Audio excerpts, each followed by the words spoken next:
राधे राधे बच्चों। अब हम सर्कुलर मोशन को ही आगे बढ़ाते हैं। अब हम समझते हैं एंगुलर वेलोसिटी।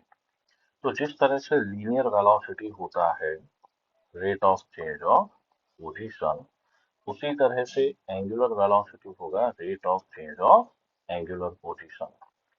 तो जैसे हमने इसके पिछले वाले में देखा था कि यहाँ पर डेल्टा टी टाइम में angular position delta theta change हुई, है ना। तो एवरेज एंगुलर पोजीशन वेलोसिटी हो गया delta T bye delta t, और इंस्टेंटेनियस एंगुलर वेलोसिटी हो जाएगी D theta by d T. अब हमारा जो फेवरेट पार्ट है कि जब भी हम इसको ऐसे राउंड अप करते हैं, दो तरह के सवाल बनते हैं बच्चे। पहला तो बनेगा स्लोप का, कि किसका स्लोप भाई, थीटा और टी का स्लोप ओमेगा देगा।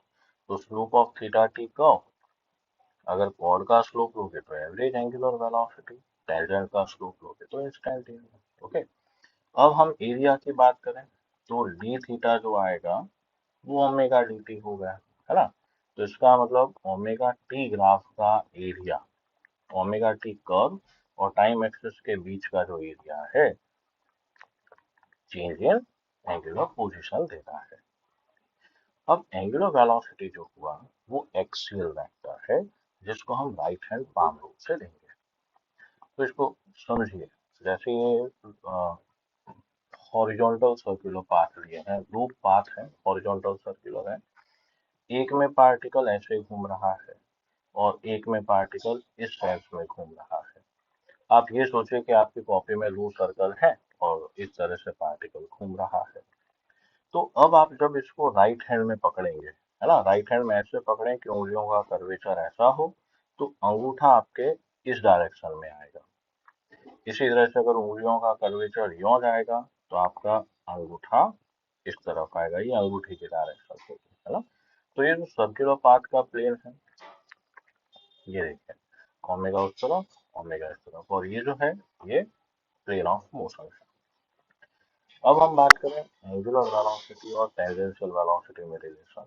भाई अपने को मालूम है angle equal to arc upon radius, जहाँ पे ये लीनियर डिस्टेंस है और ये एंगुलर पोजीशन है। दोनों तरफ डेल्टा टी का डिवीजन ले लिया और टाइम लिमिट ले ली कि limit delta t tends to zero delta theta by delta t, और इसी तरह से 1/r कांस्टेंट है, limit delta t tends to zero delta by delta t. तो ये वाला जो पार्ट है, ये पार्ट क्या आ गया बच्चे, angular velocity d theta by d t, that is angular velocity omega, और dl by d t linear speed हो गई v। तो हमारे पास रिलेशन आ गया v is equal to r omega. तो ये ध्यान रखना कि v तो है टेंजेंशियल स्पीड और ओमेगा है एंगुलर स्पीड। ओके। तो अपने पास में जो टेंजेंशियल स्पीड और एंगुलर वेलोसिटी है, तो ये तो टेंजेंशियल वेक्टर है। टेंजेंशियल वेलोसिटी की बात करें तो पाथ के टेंजेंट है, और ओमेगा जो होता है ना वो एक्सियल वेक्टर है। समझे कैसे, कि एक सर्कुलर पाथ है, पार्टिकल ऐसे मूव कर रहा है, तो इस सेंटर पार्टिकल यहाँ पर है, तो सेंटर के रेस्पेक्ट में उसकी पोजीशन ये हुई बेटा, इसका वेलोसिटी वेक्टर ऐसा होगा, है ना, और एंगुलर वेलोसिटी उस तरफ होगी। तो देखिए ये वेलोसिटी वेक्टर, ये पोजीशन वेक्टर, दोनों आपस में परपेंडिकुलर हो गए। और आप अंगूठा राइट हैंड में इसको पकड़ेंगे तो उंगलियों का कर्वेचर इस तरफ आ रहा है, अंगूठा आपका ऊपर की तरफ आ रहा है। तो ओमेगा एक्सियल वेक्टर है अलोंग एक्सिस, ये टेंजेंशियल वेक्टर हो गया। तो अब समझिएगा, इसको हम v equal to omega cross r से भी डिफाइन करते हैं। तो बहुत इंपॉर्टेंट चीज है बेटा, एंगुलर वेलोसिटी कब डिफाइन होती है, ओनली फॉर, समझना, मोशन ऑफ पार्टिकल किस तरह के पाथ पर, कर्व्ड पाथ पर। तो हम यहाँ पे वापस समझते हैं कि angular velocity is defined only for motion of particle on curved path. Clear है। तो and not defined on straight line path, अगर पार्टिकल स्ट्रेट लाइन पे चल रहा है तो उसने क्या एंगल बनाया, बात समझ में आई।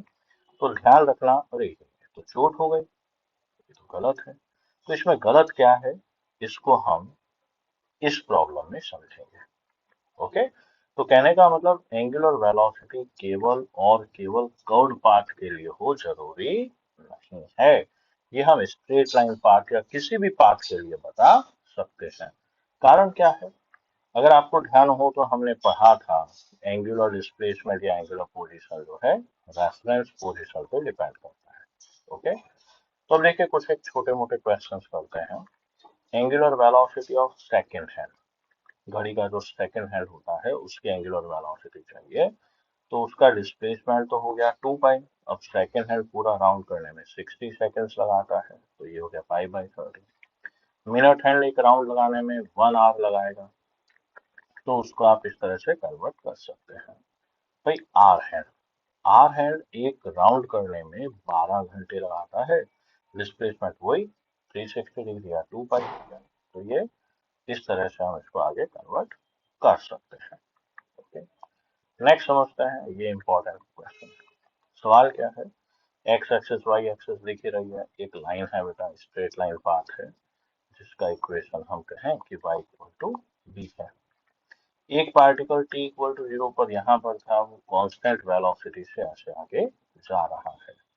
तो पॉइंट बी के लिए देखें, अगर हम यहाँ पे खड़े होकर देखें तो वो इस तरह से जा रहा है पार्टिकल। तो क्या पार्टिकल इस तरफ जो पार्टिकल जा रहा है उसकी एंगुलर पोजीशन बी के रेस्पेक्ट में चेंज हुई क्या? नहीं हुई। लेकिन हमें अगर एक इस पॉइंट के रहिए देखना है, तो जब पार्टिकल यहाँ पर था हमारी रेफरेंस लाइन ये है, जब पार्टिकल यहाँ आ गया हमारी रेफरेंस लाइन ये है, तो देखो ये थीटा एंगल पे चेंज होगी, हमें गर्दन मोड़नी पड़ेगी। तो क्या है, जैसे इस वाले डायग्राम में बात करें, पार्टिकल जब यहाँ पर आया तो ये उसकी पोजीशन हो गई, वेलोसिटी इस तरफ है। तो वेलोसिटी के दो कंपोनेंट हुए, एक ये वी नॉट साइन थीटा और एक वी नॉट कॉस थीटा। हम मान लो इस पोजीशन के लिए बात करें, तो ये जो पोजीशन की डायरेक्शन है ये वी नॉट कॉस थीटा से चेंज नहीं हो रही, ध्यान रखना। वी नॉट कॉस थीटा इसी पोजीशन की डायरेक्शन में है। तो ये जो पोजीशन की डायरेक्शन चेंज हो रही है, हेंस ये जो एंगुलर पोजीशन चेंज हो रही है, ये वी नॉट साइन थीटा जो कि पोजीशन के परपेंडिकुलर है। तो देखिए angular position of particle does not change with time, बी के रेस्पेक्ट में एंगुलर पोजीशन चेंज नहीं हो रही, तो पार्टिकल पी की बी के लिए एंगुलर वेलोसिटी 0 है। बट दूसरे के रेस्पेक्ट में चेंज हो रही थी बेटा, v परपेंडिकुलर आर ओमेगा होता है, तो omega equal to v perpendicular by r. हमारे पास में v परपेंडिकुलर यहाँ पे v नॉट साइन थीटा है, तो हम इस तरह से वैल्यू निकाल सकते हैं। ठीक है, तो साइन थीटा यहाँ से हमने निकाल लिया, परपेंडिकुलर बाय हाइपोटेनियस, तो आपके पास में क्या रहा बेटा, ओमेगा पी, पी पॉइंट की एंगुलर वेलोसिटी या पार्टिकल की एंगुलर वेलोसिटी ओरिजिन के रेस्पेक्ट में ही आ गई, जबकि पार्टिकल कैसी मोशन कर रहा है, स्ट्रेट लाइन, है ना। अब सवाल क्या है कि एक लोडी है, लोडी से एक पॉइंट है ए और एक पॉइंट है बी, पत्थर बांध के उसको सर्कुलर पाथ पे घुमा रहे हैं। तो अपने को क्या निकालना है भाई? अब दिया है ये 12 रोटेशन इन 1 मिनट कंप्लीट कर रही है, तो अपने पास में time taken in 1 rotation 1/12 minute हुआ या 5 सेकंड हो गए। फिर इसने टाइम पीरियड पूछा, तो टाइम पीरियड तो आ गया, तो number of rotation in 1 second वो 1/5 रोटेशन करेगा। ओमेगा एंगुलर वेलोसिटी निकालनी है, तो अपने को क्या दिया हुआ है, 12 रोटेशन इन 1 मिनट, तो 12 आरपीएम। 1 रोटेशन का मतलब 2 पाई रेडियन, भाई 1 रोटेशन में सर्कल पे 2 पाई रेडियन का एंगल बना, टाइम है 60, तो ये फाइनल आ गया आपके 2 पाई/5 रेडियन पर सेकेंड। अब देखो इसकी भी एंगुलर वेलोसिटी वही है जो आपने अभी निकाली, इसकी भी एंगुलर वेलोसिटी वही है, लेकिन इन दोनों पार्टिकल का एंगुलर डिस्प्लेसमेंट सेम है, एंगुलर वेलोसिटी सेम है, बट लीनियर स्पीड या टेंजेंशियल स्पीड जिसे कहा जाए वो अलग अलग होगी। तो v is equal to r, ये r A into omega, A point की डिस्टेंस मतलब रेडियस, इसी तरह से हमारे पास में बी पॉइंट, तो इसकी स्पीड ज्यादा आ रही है, तो जो पार्टिकल ज्यादा रेडियस के सर्कुलर पाथ पर है उसकी स्पीड ज्यादा होगी। ठीक है, अब समझ लो, अगर हम सर्कुलर पाथ कर रहे पार्टिकल की स्पीड बढ़ाते हैं, ठीक है, तो स्पीड अगर आपने स्पीड बढ़ाई तो टाइम पीरियड घटेगा, तो ओमेगा बढ़ेगा। तो अब यहाँ पर एक इंपॉर्टेंट चीज समझना बेटा, कि omega equal to 2 pi by t जो है ना, what is constant for uniform circular motion. अब यूनिफॉर्म सर्कुलर मोशन का मतलब जिसमें स्पीड कांस्टेंट होती है बेटा, वेलोसिटी कांस्टेंट नहीं होती। ठीक है, वेलोसिटी कांस्टेंट नहीं है मतलब एक्सेलरेशन है, सेंट्रीपिटल एक्सेलरेशन रहता है जो वेलोसिटी की डायरेक्शन को चेंज कर रहा है, मैग्नीट्यूड चेंज नहीं हो रहा। ओके, तो अब यहाँ पर एंगुलर वेलोसिटी कांस्टेंट है, इसका मतलब एंगुलर एक्सेलरेशन जीरो है। तो जब स्पीड कांस्टेंट होगी तब ओमेगा कांस्टेंट होगा, और ओमेगा कांस्टेंट है तो आप 2 पाई बाय टी लगा सकते हो, अल्फा इस केस में जीरो होगा। तो अभी जैसे ये पार्टिकल है, कोई पार्टिकल है जो इस तरह के सर्कुलर पाथ में मूव कर रहा है, तो इसकी जो स्पीड है सब जगह सेम है, बट इसकी वेलोसिटी हर पॉइंट पे अलग है। देखो ए पॉइंट पे ये इस तरफ है, बी पॉइंट पे इधर, सी पर इधर, डी पर इधर, तो इसकी वेलोसिटी सभी पॉइंट्स पर सेम नहीं है। ठीक है, तो अब हम नेक्स्ट क्लास में एंगुलर एक्सेलरेशन के बारे में पढ़ेंगे।